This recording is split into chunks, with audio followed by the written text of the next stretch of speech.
Oduu hammee ajjecha obbo Battee Urgeessaa keessaa harki mootummaa jira. Kanaaf qorannoon koo adda citeera jechuudhaan koomishiniin mirgoota namummaa Itoophiyaa beeksise. Miidiyaan Addis Standard icciitii fi odeeffannoo ajjecha obbo Battee ilaallatu qorannoo koomishiniin mirgoota namummaa Itoophiyaa taasiseen wal cinaa qabee odeeffannoowwan kanaan dura hin bahin turan odeeffannoo babal'aa fi icciitii gurguddaa baasee jira. Isin biraan geenya nu waliin tura.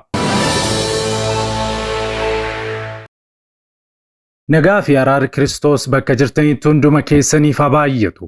Akkam jirtu daawwattoota Kiristiyaan Miidiyaa. Qophii yeroo kanaaf isiniif qindeeffannee isin biraan ga'uuf qabannee dhiyaanneerraa nu waliin tura. Baay'ooliin keessan qophiin keessan dafee nu dhaqqabaa hin jiru jedhaa jirtu. Kunis rakkoon isaa subscribe hin godhanne ta'a yookaan ammoo subscribe godhattanii mallattoo beelii sana banaa hin goone yookaan ol kan jetturra hin godhanne ta'a. Kanaaf warri maatii keenyatti dabalamuu barbaadan subscribe godhadhaa, achis mallattoo beelii sana tuquudhaan ol kan jetturra kaawwadhaa. Ergaawwan keenya like godhaa, yaada keessan ammoo comment irratti nuuf qoodaa jechaa share gochuudhaanis guddina chaanaalii keenya keessatti ga'ee keessan ba'a. Kallattiidhaan gara qophii keenyaatti wal wajjin haa dabarru.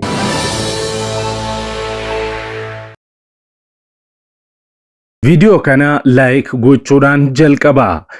Gareen qorannoo koomishinii mirgoota namummaa Itoophiyaa dhimma ajjechaa qondaala siyaasaa adda bilisummaa Oromoo obbo Battee Urgeessaa irratti ragaa namootaa sassaabuu ergaa eegale. Guyyaa 3 booda qorannoo jalqabee akka addaan kutuuf dirqamuu xalayaa koomishinichi Pireezidaant Shimallis Abdiisaa dabalatee mootummaa naannoo Oromiyaaf ergee mul'iseera. Gareen qorannoo kun ragaa namoota sassaabee ajjechaa Battee Urgeessaa irratti haalota hirmaannaa qaamolee nageenyaa mootummaa agarsiisan argachuu xalayaa kana irratti eerameera. Xalayaan koomishiniin mirgoota namummaa Itoophiyaa eebila 17 barreessee fi Addis Standard ilaale kun waajjira pireezidaantii mootummaa naannoo Oromiyaa, waajjira koomishinii poolisii naannichaa, waajjira abbaa alangaa waliigalaa naannichaa fi waajjira bulchiinsaaf nageenya naannichaaf ergame. Xalayaan fuula lama qabu kun obbo Batteen naannoo Oromiyaa godina Shawaa Bahaa magaalaa Maqiitti ajjeefamuu kan mirkaneesse yoo ta'u, eebila 10 akkuma odeeffannoon kun isa qaqqabeen ogeeyyii qorannoo naannoo sanatti hojjetan bobbaasuun hojii ragaa fi odeeffannoo walitti qabuu eegaluu ibseera. Koomishinichi odeeffannoo fi ragaa garee qorannoo isaatiin walitti qabame irratti hundaa'uudhaan Penisiyoonaa Abiheem jedhamutti siree qabatanii kan turan obbo Batteen eebila duwwaa 9 waaree booda naannoo sa'aatii 11 irratti irbaata booda akka deebi'an himuun furtuu kutaa ciisicha isaanii bakka simannaa keessummootaatti kaawwatanii akka ba'an hubachuun ibsameera.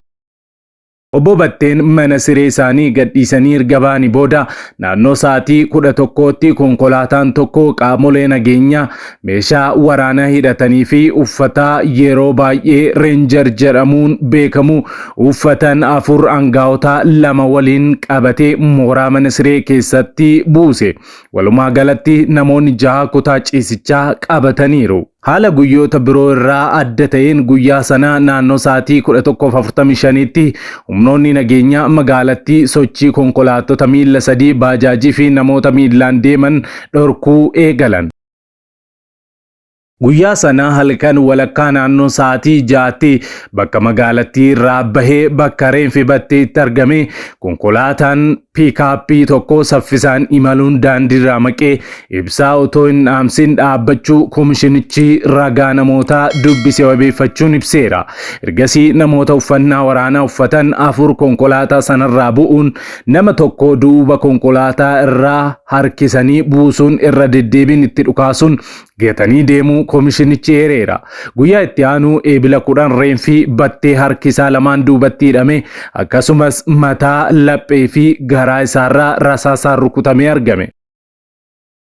Gareen koomishinii mirgoota namummaa Itoophiyaa qorannoo isaa itti fufuun eebila 11 ragaa baatota kanaan dura dubbise qunname gaaffii dabalataa gaafachuuf yaalus namoonni kunniin poolisiin akka qabaman baruu ibsee jira. Poolisiin namoota ragaa ba'an kana nageenya isaaniif jecha to'annaa jala oolchuu isaanii ibseera. haa ta'u malee koomishinichi ragaa baatota waliin akka hin qunnamne dhorkamuun ibsameera. Xalayaan koomishinii mirgoota namummaa Itoophiyaa itti dabaluudhaan akka ibsutti koomishinichi adeemsa qorannoo keessatti nageenya ragaa baatotaa mirkaneessuuf carraaqqii guddaa taasisus poolisiin ragaa baatota gareen qorannoo koomishinichaa dubbisan hidhuu qofa osoo hin taane yeroo gareen koomishinichaa magaalattii keessa socho'uu namootaa fi konkolaattota hin beekamneen hordoffii irratti taasisaa fi sochii isaanii gufachiisaa turan. Kana malees poolisiin miseensota maatii obbo Battee kanneen qorannoof koomishinii mirgoota namummaa Itoophiyaa haftumsaa turan to'annaa jala oolcheera. Sababa kanaaf nageenya ogeeyyiin qorannoo ragaalee fi namoota qorannoo kana keessatti hirmaatan mirkaneessuuf koomishinichi hojii ragaa walitti qabuu eebila 12 magaalattii keessatti hojjechaa ture addaan kutuuf dirqameera. Koomishinichi xalayaa kanaan qorannoo isaa keessatti gufuun akka hin uumamne mirkaneessuuf aangaa'onni naannichaa hojii isaaf tumsa barbaachisaa ta'e akka godhan gaafateera. Akkasumas ragaa baatota hidhaman kanneen odeeffannoo koomishinichaaf kennuu irratti tumsan hatattamaan akka daawwatu akkasumas maatii obbo Battee fi shakkamtoota biroo to'annaa poolisii jala jiran irratti dhiittaa mirgoota namummaa akka hin geenyeef hordoffii barbaachisaa ta'e akka godhamus gaafateera. Koomishinichi gabaasa qorannoo kana maxxansuu isaan dura guyyoota hojii 10 keessatti qondaaltota dhimmi ilaallatu waliin mari'achuuf qophii ta'uu xalayaa kanaan aangaa'ota dhimmi ilaallatu beeksisee ture. Koomishiniin mirgoota namummaa Itoophiyaa erga xalayaa kana ergee as deebii adeemsa itti fufee yoo jiraate jedhamee Addis Istaandardiin kan gaafatame yoo ta'u koomishinichi deebii isaatiin qorannoo itti fufee geggeeffamaa jiru irratti yaada akka hin laanne ibseera. Kunis danqaaleen jiraatanis ajjeechaa obbo Battee Urgeessaa irratti argannoo jalqabaa isaa maxxansuu itti fufuu akka danda'u mul'iseera. Fuula Feesbuukii Addis Istaandard irraa odeeffanne. Jaal Battee Urgeessaa bara 1979tti ganda baadiyyaa Baqalee iddoo addaa Boqotaa jedhamutti abbaa isaa obbo Urgeessaa Bulaa fi haadha isaa aadde Godaanoo Boobaa irraa dhalate. Batteen akkuma ijoollee baadiyyaa kamiyyuu jabbilee fi loon maatii isaa tiksaa guddate. Akkuma umuriin isaa barnootaaf ga'een mana barumsaa Baqaleetti bara 1989tti barumsa isaa tokko jedhee jalqabe. Barumsa isaa kanas achuma ganda Baqaleetti hanga kutaa 4tti erga barateen booda gara magaalaa Maqiitti galuun mana barumsaa Maqii giddu galeessaatti kutaa 5-8tti barate. Kana boodas mana barumsaa Maqii Kaatolikiitti kutaa 9-12ttis barate. Yeroo kanattis hiriyoottan isaa waliin ta'uun hojii sabaaf faayidaa qabuu fi fakkeenyummaa guddaa qabu garaagaraa irratti hirmaachuudhaan beekama ture. Fakkeenyaaf waldaa wal gargaarsaa barattoota Oromoo hundeessuu fi geggeessuun adda duree ture. Akkasumas karaa hafuuraatiinis wangeelli saba koo biraa afaan isaatiin ga'uu qaba jechuudhaan tajaajila Nehemiyaa jedhu barattoota kiristaanaa Oromoo waliin bu'uuressuun baadiyyaa ona dugdaa jalaa jiran mara keessa naanna'uudhaan wangeela lallabaa tureera. Obbo Batteen barumsa isaa sadarkaa lammaffaas qabxii olaanaa fiduun bara 2001tti yuunivarsiitii Baahir Daar seenuun digirii isaa jalqabaa barate. Yeroo yuunivarsiitii baratu kanattis barnoota isaa cinaatti qabsoo barattoota Oromoo adda dureen geggeessaa kan ture sochii fincilaa diddaa gabrummaa geggeeffamaa ture keessattis qooda isaa kan ba'atee fi hanga hidhamuu fi qaama miidhamuutti aarsaa kan kaffaledha. Bara 2005tti digirii isaa jalqabaan eebbifame. Erga achii ba'es bara 2005 hanga 2006tti kolleejii Harraambeetti, bara 2007tti kolleejii barnoota fagoo Qiddist Maariyaam Adaamaa fi mana barnootaa sadarkaa lammaffaa Don Bosco akkasumas bara 2008 irraa eegalee immoo kolleejii fayyaa Kiyaameed galuun hojii barsiisummaa hojjetaa tureera. Osoo maachi jiru hojii isaa cinaatti barnoota Health Officer kolleejii fayyaa Kiyaameedii fi Ikoonomiksiidhaan Yuunivarsiitii Wallaggaa irraa eebbifame. Hirmaannaa qabsoo karaa nagaa filachuunis bara 2010 KFO bakka bu'uun dorgomee isaafis aarsaa guddaa uummata isaatiif kaffalee jira. Bara 2013tti magaalaa Adaamaa dhufuun Baankii Daldala Itoophiyaa osoo hojjetu digirii isaa lammaffaa Yuunivarsiitii Arsiitti MBA baratee eebbifame. gita hojii garaagaraa hojjechaa turuunis qabsoo uummataa isaatti ifaan makame aarsaa adda addaa kaffalaa tureera. Keessattuu bara 2018 irraa eegalee dhaaba adda bilisummaa Oromoo keessatti yeroo isaa guutuu kennuudhaan dirqamoota dhaabni itti kennu baataa sadarkaa hooggansaattis tajaajilaa ture. Sababoota adda addaan hanqina humna namaa mudateen 2020 kaasee hanga gaafa hidhamuutti sabquunnamtii yeroo adda bilisummaa Oromoo ta'uun hojjetaa tureera. Jaalbattee Urgeessaa bitootessaa 2021 jaallan isaa manneen hidhaa magaalaa Buraayyuutti argaman dubbisuuf akkuma achi gaheen balleessaa tokko malee qabamee achuma Buraayyuutti hidhame. Mana hidhaa Buraayyuu irraa hidhamtoota kaan waliin fuudhamee Awaash Malkaa Sa'aatti hidhame. Achitti sanga lubbuu baasuu gaamutti reebichi ulfaataan hidhattoota mootummaa yommusiitiin irratti raawwatame. Achi boodas mana hidhaa Galaan Sololiyaatti dabarfamuun rakkachaa ture. Hiraarsaa fi dararama hamaa manneen hidhaa keessatti isaan mudateen dhibee hamtuuf saaxilamee achirraa gara qajeelcha poolisii magaalaa Buraayyuutti jaallan isaa faana deebifame. Dhibee tiruu ulfaataaf waan saaxilameef lubbuu isaatiif sodaachisaa jalaa wayitaa gahuu bitootessa 14/2022 bahee mana wallaansaa seene. Jaalbatteen dhibee isaa irraa xiqqoo erga wayyaa'es dirqama dhaaba irraa itti kennamuu osoo baataa jiruu ammas marsaa biraaf gurraandhala 22/2024 dharaan yakkamee qabamee hidhamuun booda irraa mirga wabii maallaqaan gadhiifame. Jaalbatteen hidhaa irraa bahee osoo yeroo dheeraa fudhatiin ebila 10/2024 magaalaa Maqii cinaatti ganda Qorqee Adiitti ajjeefamee argame. Jaalbatteen addee Sintaayyoo Ambassee waliin gaa'ela dhaabbatee abbaa ilma tokkoo fi ijoollee durbaa sadiiti. Sirni awwaalcha Jaalbattee Urgeessaa guyyaa kaleessaa ebila 11/2024 bakka dhaloota isaa magaalaa Maqii waldaa warra Wangeelaa Masarata Kiristoositti bakka maatiin firoonnii fi jaallan qabsoo fi uummanni argametti raawwatameera. Maatii fi firoottan isaaniitiif akkasuma hiriyoottan isaaniitiif jaallan qabsoo fi uummata Oromoo bal'aa isaan jaallatuuf jajjabinaa hawwinaa.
Waggoota dheeraadhaaf kiristaanonni miidiyaaleen sagalee isaanii ibsatan dhabuun rakkataa turaniiru. Bari'uun waan hin oolleef maarree kunoo Kiristiyaan miidiyaa sagalee nuuf ta'aa jira. Kanaaf miidiyaa haqaa odeeffannoo dhugaadhaaf wayitaawaa YouTube Kiristaan miidiyaa subscribe, like, share godhaa. warra sagalee dhabaniif sagalee ni taana. Yesuus fayyisaadha. Egaan daawwattoota Kiristiyaan miidiyaa qophiin yeroo kanaaf siniif qindeeffannee kanneen hanga ammaatti daawwattanidha. Yeroo jalqabaaf yookaan qophii keenya walakkaatti gara chaanaalii keenyaatti kan dabalamtan subscribe gochuudhaan mallattoo beelii sana fuulduratti sinii ba'u ala tokko gadi tuquun ol kan jettu irra kaawwachuu akkasumas like share gochuun saanduqa yaadaa keessatti immoo yaada keessan nu kaa'uu hin dagatina. Dabalataan karaa fuula weebsaayitii keenyaa www.christiannewsethiopia.com odeeffannoowwan kiristiyaanummaa afaan beektan afaan Oromootiin argachuu hin dagatina sinin jenna. Liinkii isaa koomentii jalqabaarra isinii keenya. Sa'aatii muraasaa booddee odeeffannoo haaraaf gara biraatiin amma deebinee ol arginutti turtii gaarii isiniif haa ta'u nagaan tura.